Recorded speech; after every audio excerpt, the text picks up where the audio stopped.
Edo State Governor Godwin Obaseki on Saturday vowed to end his predecessor Adams Oshomole's stay in politics by winning re-election on September 19th.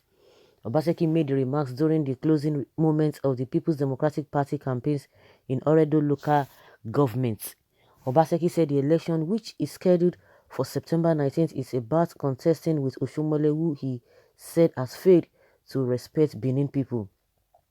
As a sitting governor, Oshomole decides to pick who will represent me in my House of Assembly. Can you imagine the insult? That was where this fight started, Obaseki said, because he believes in his own mind that Benin people are like chickens. When you throw corn, they will run after the corn. This election is a contest with Oshomole. We have dealt with him at the national level. We will bury him politically in this election because he has no regard for Benin people. He has no regard for us in Oredu, and we will show him that he's nothing. Okay? Obaseki and Oshomole were once political allies but fell out, leading to the former's exit from the All Progressives Congress, the platform on which he won his first term as governor in 2016. Oshomole has endorsed the APC candidate for the forthcoming elections, Pastor Sagi Ize-Iyamu. Okay. We're not surprised, because politicians, they are always optimistic. Even if they know that they don't have a electoral value, or if they know that they cannot even win the election, if they know that there's no headway or there's no success, in the path at which they are following. Oh my goodness, one thing, politicians, they are always optimistic. They will stand on that. They will still hold ground that this thing, it is still going in the right direction, even when it is obvious to everybody that it's not going to the right direction. I'm just giving that as an illustration. Invariably, it means that the politicians, they are so mouthed. They get mad too much. Well, let's all see whether what Obaseki said is going to come to pass. Of course, when they say all those things, if you are not strong, most especially their opponents, if they are not strong, you will just be fidgeting. Maybe there's something this man has that I don't know, and the other person will start running. It's a scatter. I have to overcome. I have to overrun this person. Maybe there are some things. So they always say that so that to scare their opponents in most of the times.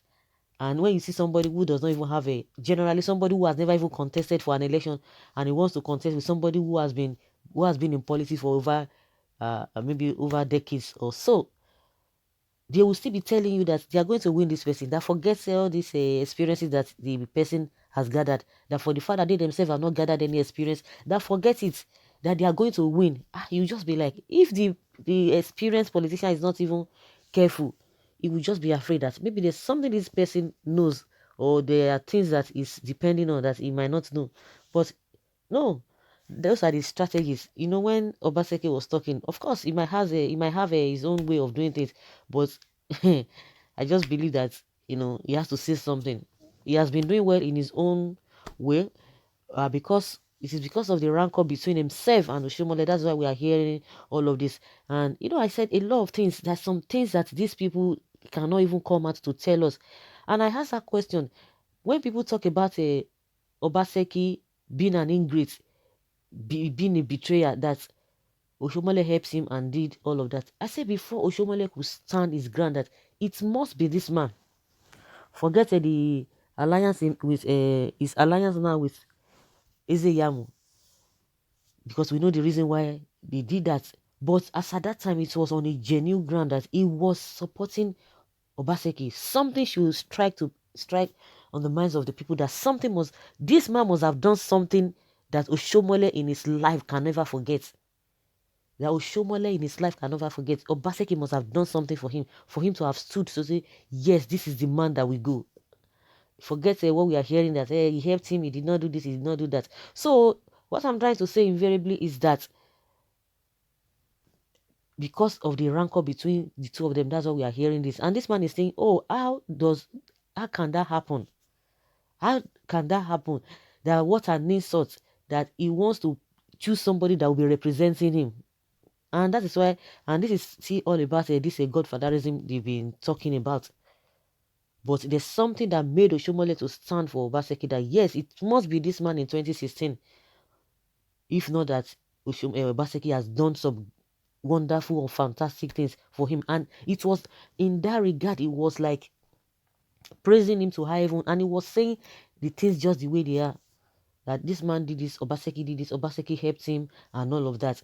Or maybe he was trying to make him his godson, to be godfather, and all of that. He has watched the man.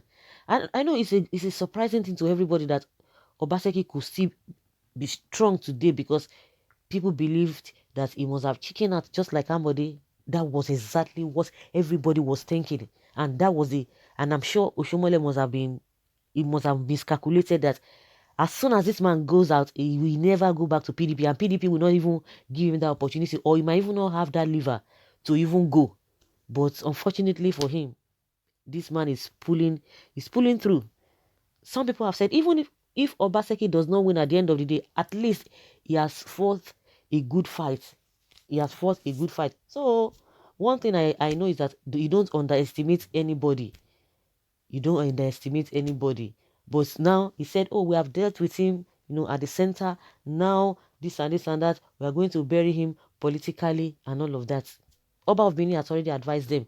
He even gave a example of he used a Chief Oyegu as an example that you guys should just emulate this man. This man has been on his own, very quiet man doing his own thing.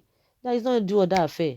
But well, when they say somebody is desperate, of course, if you believe in something and you have passion for that thing, you want to forge ahead. So, but let us see what will happen. But in my opinion, I know that Obaseki he has really fought a good fight. Even if he does not win at the end of the day, well, so be it. But let Edo people do their own, take responsibility of their lives by coming out to vote that day. And on one condition, if the election is going to be free and fair, because if you begin to scare people away, or people insinuating, oh, federal might this, federal might that, it might scare a lot of people. And that was why the Oba quickly called them, you guys should respect yourself. You are giving us sleepless nights, and you are confusing everybody here and there. You are confusing everybody here and there. So they just have to be careful. So for Obaseki to say, oh, it's going to bury him politically, of course, that is the language of politicians. They are so optimistic, just like I said from the beginning. They are so optimistic. Their faith is as strong as the world.